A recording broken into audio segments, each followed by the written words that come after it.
Hi, everybody. Welcome to another episode of the Living Beyond the Numbers podcast. I'm your host, Jude Boudreaux, and I'm here today with our Director of Positivity, Caleb Arringdale. Hello. And we've got a special guest here today, Eric Kies, who is the CEO of the Planning Center. So welcome, Eric. Hey, thanks for having me. Yeah. So along with being CEO of the Planning Center, Eric is somebody that I've known and has been a good friend for probably almost 20 years now. So we've been a few miles down the road. So it's been pretty neat to see where the firm has come to this point. So looking forward to hearing more of you sharing about that and the firm and how it's kind of evolved to get where we are.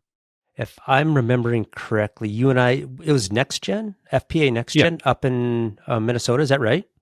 Yeah. So that would have been FPA NextGen, and that would have been a year after Katrina, which is kind of my benchmark for things here in New Orleans. So it would have been in 2006. So 19 years. Cool.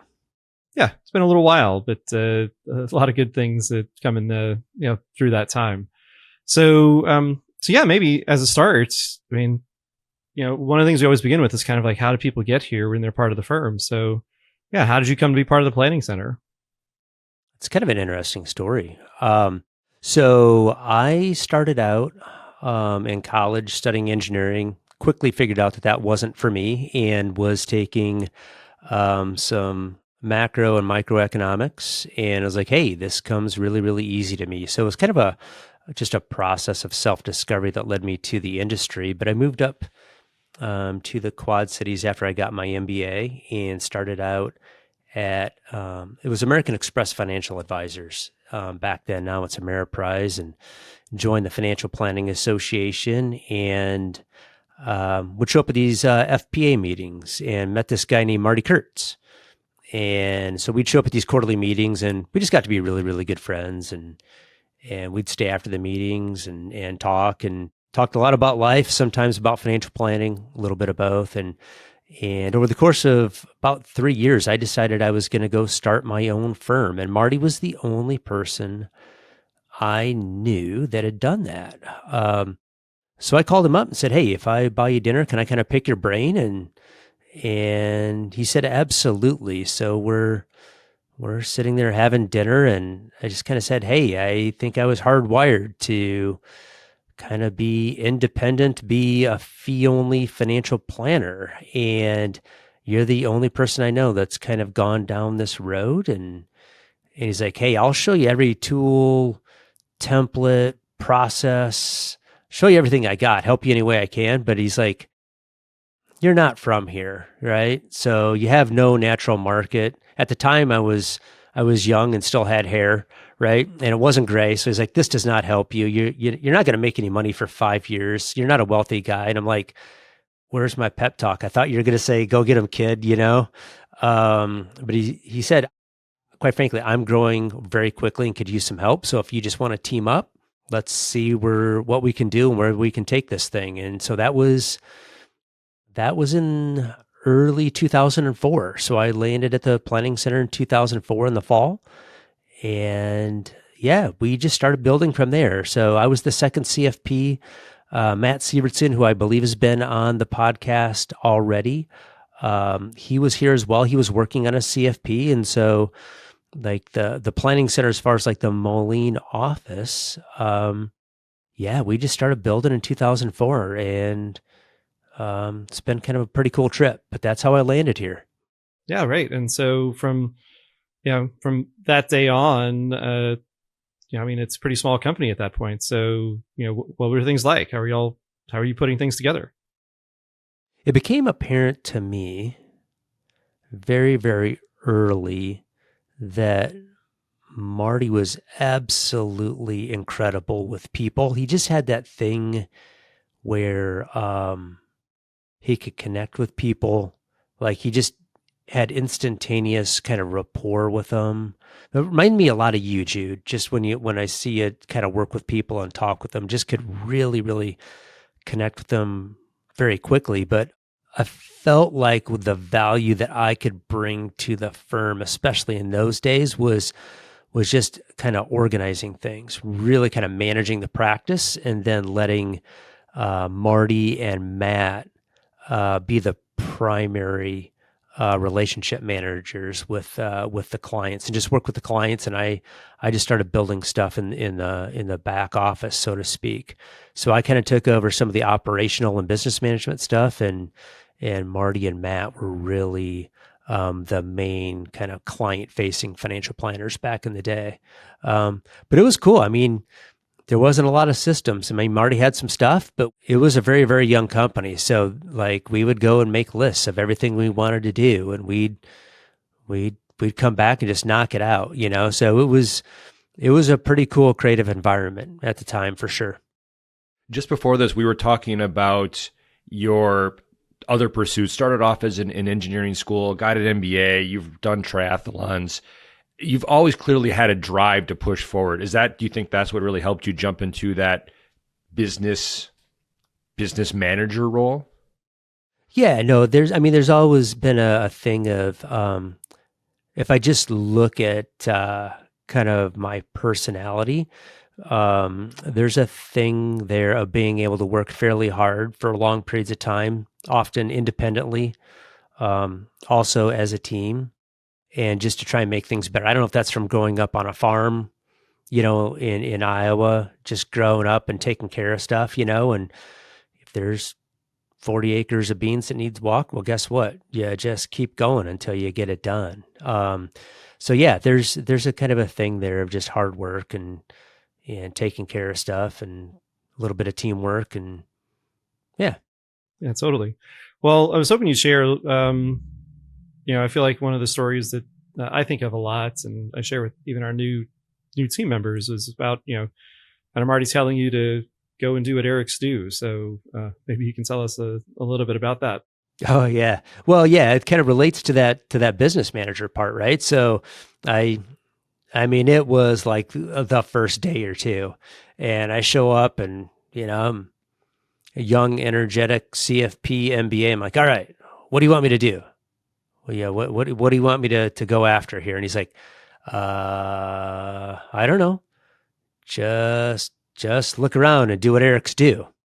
And I'm like, not helpful. But yeah, no, and that's what led me to the business manager, and kind of the practice management side of things. I'm like, okay, well, he's really great with taking care of people. I'll just start building stuff around him as fast as I can, just to support him and support Matt, and just build stuff so that way we can take care of more people. So that was it. It was like, and you know, there's a lot of genius in a lot of things that Marty did. Like that's one of them. Like, what do you want me to do, Marty? I don't know. Just go do what Eric's do, you know, which you would never find that like in an HR training class, right? It'd be a job description, and you write out the roles and the responsibilities, and you detail everything out. You'd just be like, I don't know, just look around. Go do something and add some value to people. Be in motion. So that's it. Yeah. I tell that to most of our new team members when they come on, that, you know, that we've, you know, a little more structure around there. You hired to be a financial planner. We got some things that are sketched out for you to do, but mostly we've hired you to be who you are, right? So, you know, Julie is new here in our office in New Orleans. So like, do what Julia's do. Like, there's things that have to get done, but we hired you for you. So you bring yourself into this, and let's do it together and figure out what works. So it's a fun environment when that can happen. Yeah. 100%. Tell us now. I mean, obviously it's a long ways from when you started there, and you know, but you still find yourself doing what Eric's do. So tell us about your current role. Like, what's that look like now when you're look at where your seat is at the planning center?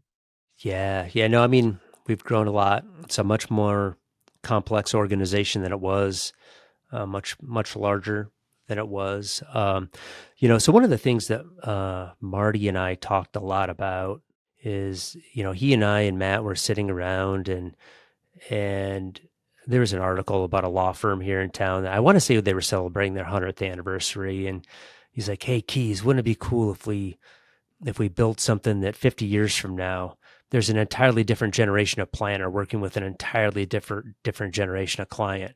And so there's this idea of sustainability in that. So it wasn't about building a huge company.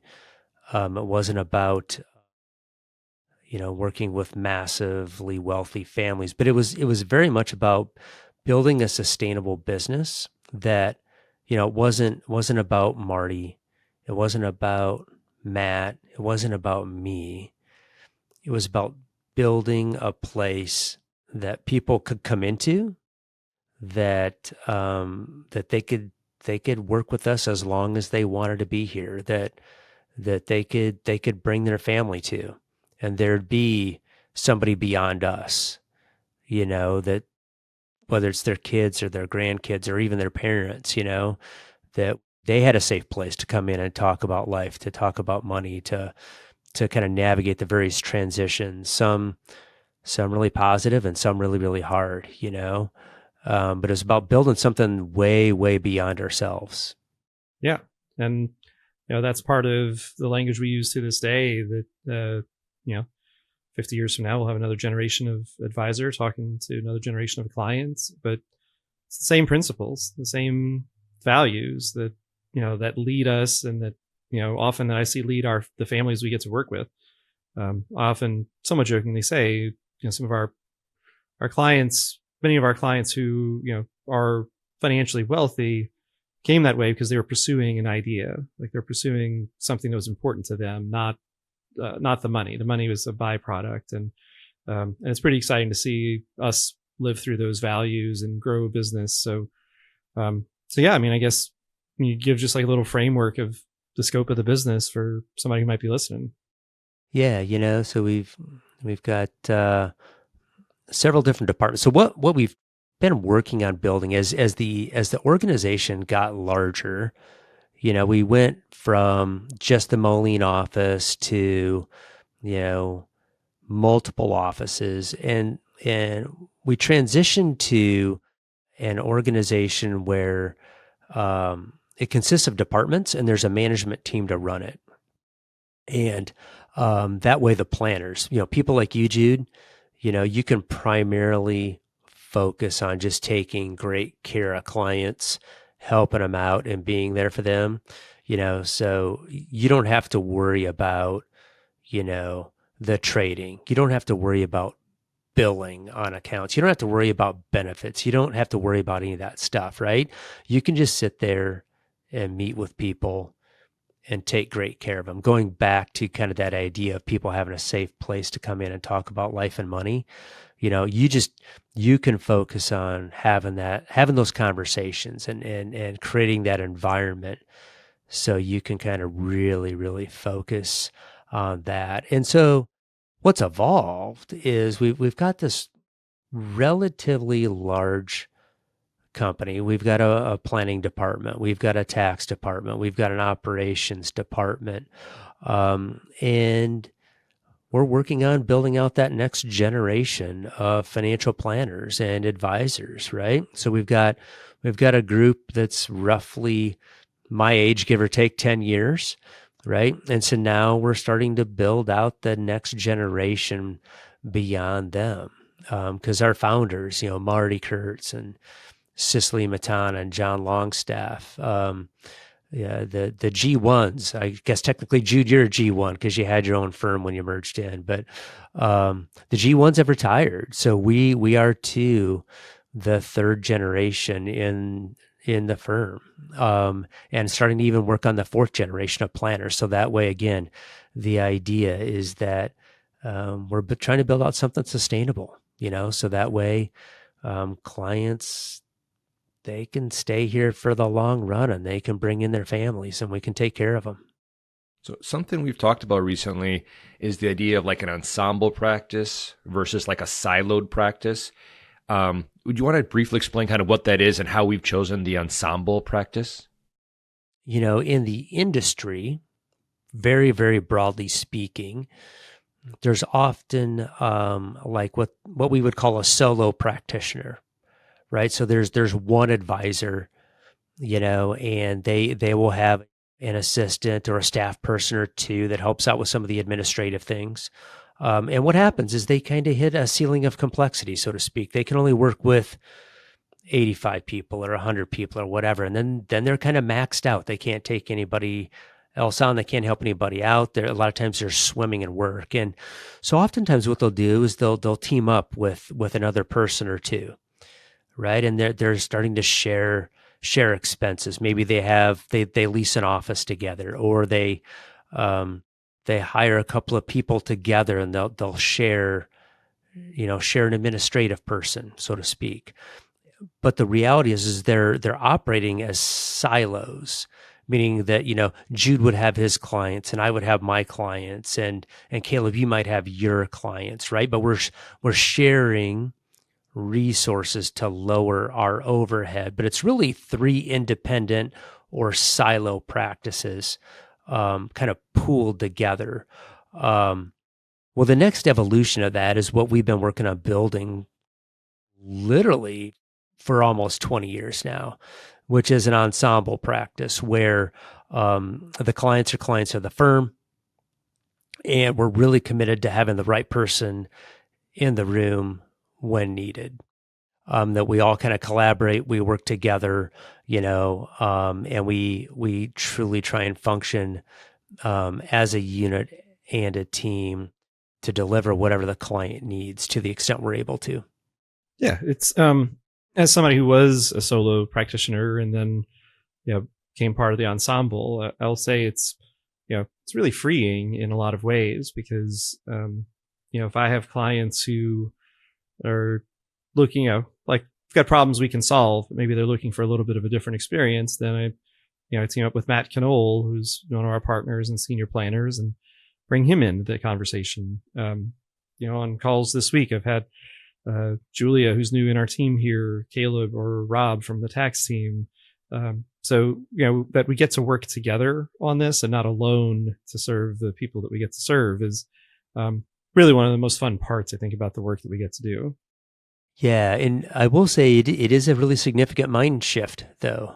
You have to be committed to doing a lot of what I would call interior work or self work, because you have to give up a lot of control, right? You have to constantly be thinking about the client and the team, and how do you collaborate really, really well. You have to buy into that it's about something bigger than yourself. And that, yes, I'm gonna make these sacrifices because I believe in the bigger picture story and what we're trying to create together in the service of something beyond ourselves and even beyond the existing client base. There has to be a bigger picture vision in mind there, because it's not easy to do. One of the other partners here says that you're the master of mental jujitsu, that you're great at helping us take like this perhaps more insular approach and then expand it and help us see, oh no, if we do these things, yeah, we can build something that will outgrow us. So I'm relatively new, obviously, to the Planning Center, only been here 5 years, but when I came on, it seemed like this was a fully developed idea. But now when you see all the work that's gone into that to make this work and how we all have to continue to push it forward, it's a cool thing to see.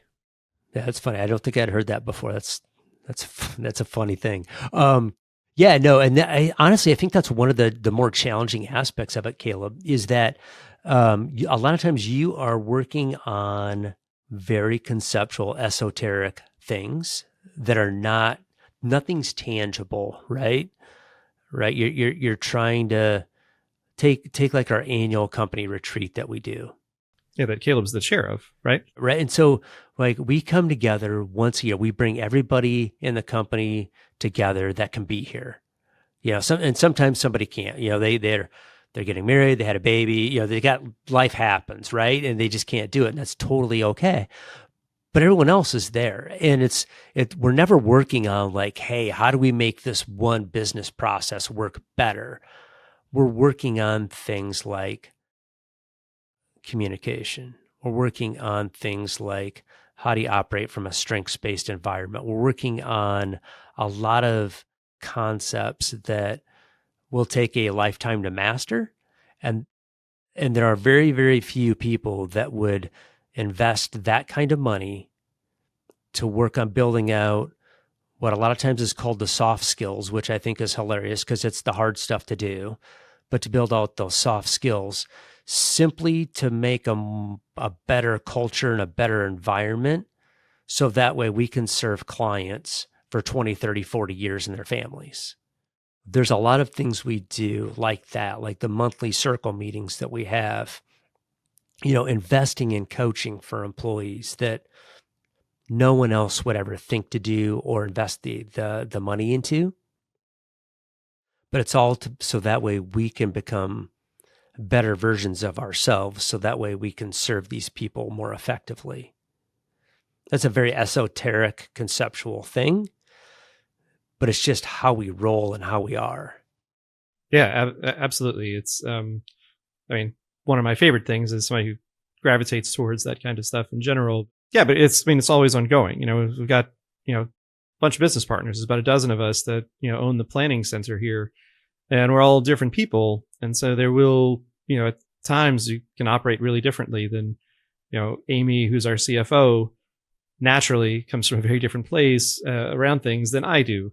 And that can create friction. And that's something that, she and I had to learn about and how to work together. And that we've invested that time and worked on these things has, really strengthened that relationship so that there's so much trust there that, if Amy brings forward something, I know where she's coming from and I know who she is, and that, we'll figure that part out together. And same thing from my standpoint. If I say something that's a little out of left field for somebody in her perspective, she's going to listen through it, think about it, and we'll work on it together. So I just find it so valuable that we invest so much into each other the way that we do. One of the foundational books that Courtney Pullen, who was my coach for a long time, had me read was The Anatomy of Peace from the Arbinger Institute. And I was at an Arbinger workshop, and we were talking about kind of some of their concepts, some of their tools, some of the ways to have these discussions. And there's a pastor from a inner city church, and he's talking about it. And he's like, there's a saying, like, "Are we cool?" Right? And it's like when there's conflict and we work through it, like, "Are we cool?" Right? And he's like, a lot of the things that we work on here at the planning center help us get to a spot where we can have those conversations, because things aren't going to be cool at times. When you put together a bunch of really successful, intelligent, driven people that care, there's going to be issues. There's going to be conflict. And so what we need are these qualitative things, these ways of being, these mindsets, so that way when things aren't cool, we can wade through the discussion, wade through the challenge, get through the conflict to a spot where we are. And I think that's one of the unique differentiators, because there's going to be challenges, there's going to be trouble, right? And that's part of the reason businesses unwind or fail, is because they don't invest in these things, right? They make it all about the quant. They make it all about the growth rate. They make it about the profit margin. They make it about what's the net income flowing through, not about how do we communicate, how do we deal with this stuff. Which I think really is this profession, when it's done best, is all about that. Obviously, we think we live in a world now where ideas like AI are becoming more and more popular, and AI is getting better and better at some of those quantitative aspects of this. But it's the qualitative aspects of this job that are so critical, and something I think we continue to invest in, which I think prepare us really well for the future. Yeah. And I mean, I think AI, like a lot of significant historical trends, it's an amazing tool. We just got to figure out how to use it well, how to use it safely, how to keep everyone's information, secure, things like that. But what it does is, if we use it well,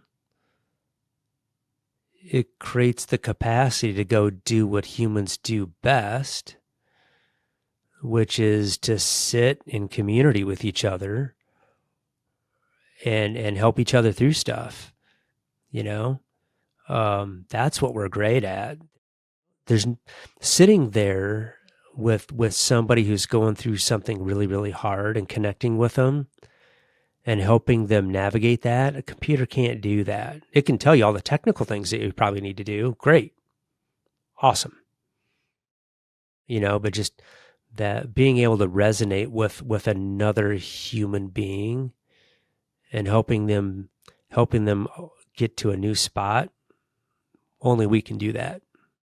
Yeah, I think it's very much the heart of us and what we do. In thinking about this with a recent client, we've gone through challenges of losing their life partner and the delights of having a grandchild, and how do we navigate those those different things, like all of life from it's the whole catastrophe, right? I think was Marty saying. Yeah, that actually came from our old friend Ed Jacobson. Yeah. He was a psychologist that had come in and done some work with the planning center, and I forget where he got that term. Zorba's the name that comes to mind. I forget, but like he talked about the full catastrophe of life, which he's talking about the good, the bad, the ugly, just everything, But that'd be a fun rabbit trail to go down another time. Well, we're coming upon time, so we've got a few rapid fire questions that we like to start to wrap up with. So, first is, what is your favorite animal? Not sure I got a favorite animal, but I was recently watching, I think it was a National Geographic show, I think, something like that. But they were, it was super fascinating. They were talking about orcas down at, I believe, at the in Antarctica, and they had learned all these new different hunting strategies that no other orca had. So I thought it was just a really, really intriguing thing, just to see how they work together, how they learn, and how they had kind of evolved and figured out new strategies, new ways of going about things. So it was pretty cool. Yeah, nice. So is there an item that you think is always worth spending more money on? I would go ask somebody that I knew, like one of the pastors at church or somebody in the community, to think of somebody that they knew needed something, preferably a kid. And I would give them some money to go do that. Whether that kid needed a jacket for the winter, pair of boots, maybe they don't have a bed, whatever it is. Like, here's a couple $100. Go help some kid out. That'd be the first thing I'd do. If I had to go spend it, I would find something that meant something to my son or my daughter or my wife that we could go do together. So whether that's taking my daughter to Starbucks and getting whatever fruity, sugary drink she wanted to do, and then have her torture me with Taylor Swift songs while we drive around, or, going to the batting cages with my son, or, whatever it is. But I'd probably just go spend a few bucks and go spend some time with my family. Nice. That tracks for, again, known each other for a long time. I know that's kind of how it goes. I always think about you when my razors are getting a little dull. And I'm like, is it dull enough that Eric would throw this out yet? Most of the time I switch it before I think you really would. Yeah, well, that's okay. There's no, suffering's optional, Jude. Right. Cool. So on that line, like, is there, the thing that comes to mind when you think about, the best money that you've ever spent? As we've built out like career tracks at the planning center, I would say the best money I ever spent was I invested in myself, whether it was going to grad school, whether it was studying for my CFP, whether it was joining the FPA. The best money I ever spent was investing in me. I love that. So I know I know you well enough to know I think this is going to be a challenging one, but talk about the last achievement that you celebrated and how'd you celebrate it? This will give everyone a little bit of a bit into my psyche. So I'm much more willing and eager to celebrate like something the kids did than something that I did, right? So, but if I make the assumption that it's something that I was directly involved with, I would say helping the founders of the firm retire. Say a little more about that. The independent advisory space, like these are people that left, a large broker dealer, a large insurance company, went out totally on their own, created their own entity to take care of people. They are rugged individualists, right? And so, I think about, for example, Marty. He went out on his own. I know all the hard work and sacrifice that he went through to get this thing started, to build it, just poured his heart and soul into this company and the clients for his entire career. So to take the planning center and just through a lot of effort from a lot of people and get the entity to a spot where he could retire and he could transition the business to us, and clients are totally taken care of. He's taken care of. All the employees are okay. And that he can go spend time with his kids and grandkids and do a bunch of volunteer work and kind of figure out the next phase of his life. That's a pretty cool thing. Yeah. And so even, you think about Cicely and, being a woman in downtown Chicago and forming her own RIA firm, very much in a male-dominated industry, and getting to a spot where she felt okay retiring, or Nancy Blanc up in Alaska, kind of a similar thing, and that she could merge in and all those clients that she brought in, that we were there to serve those people. Like it's a really, really cool thing. Yeah. Celebrate it by just go hanging out on my back porch and just chilling out with my wife. But we usually celebrate by just chilling out and reflecting on things. But that probably doesn't surprise you too much since you know me pretty well. Yeah, for sure. All right, last one. Best advice anybody ever gave you?